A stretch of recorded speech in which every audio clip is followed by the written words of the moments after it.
Ito yung tubo na maorensyo kung tawagin yung kanyang variety. Ito ay kulay pula at ito yung malambot. Pwedeng pangusin ng mga bata. Hindi katulad dito ng mga ordinary sa mga farm na mga na matitigas. Ito ay malambot lamang at ito yung pang-tanim sa tabi ng bahay. Ay ngayon mga kabayan, may nagbigay sa akin, ay akin ng lilinisin. Tatanggalan ko ito yung mga dahon at ating tatanim para mas lalong gumanda yung kanyang tubo. Yan. Maganda at may suloy na. Suloy diretsyon ng kanyang paglaki. At atin na lang didiligan at talagyan natin ng mga organikong pataba. Ang propagation nito, pwedeng ito ating itanim, yung ating patingala. Pero ito ating ibabaw na ng buo. Dahil medyo mainit na, ay kailangan huwag nang natin puputulin pat magtatagal bago mauwian. Ito yung tubo na pangtanim sa mga tabi ng bahay. Ito yung malambot. Ito kulay pula yan.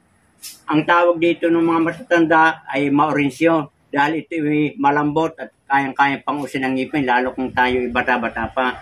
At ito ay napakatamis. Ngayon yung ating gagawin, batapos nating malinisan itong kanyang mga tuyong dahon, ay atin ang itatanim direkta sa lupa.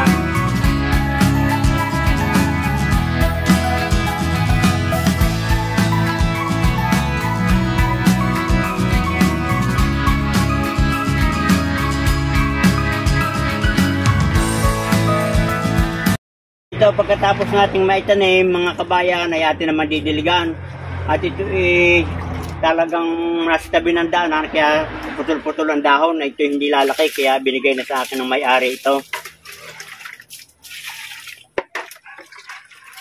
Pag ito yung nakatatlong buwan, makikita ninyo yung BS dito, pahabaan ng pahabayan.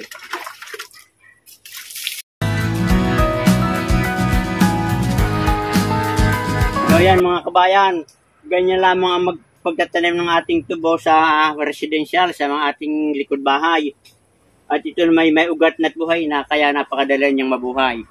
So good luck and good health at sana ay may natutunan kayo sa aking ibinahaging ito. At huwag niyong kakalimutan, paki-share na lamang at paki-like and subscribe para maraming tao makaalam ganitong pamamaraan. Magandang buhay kabayan!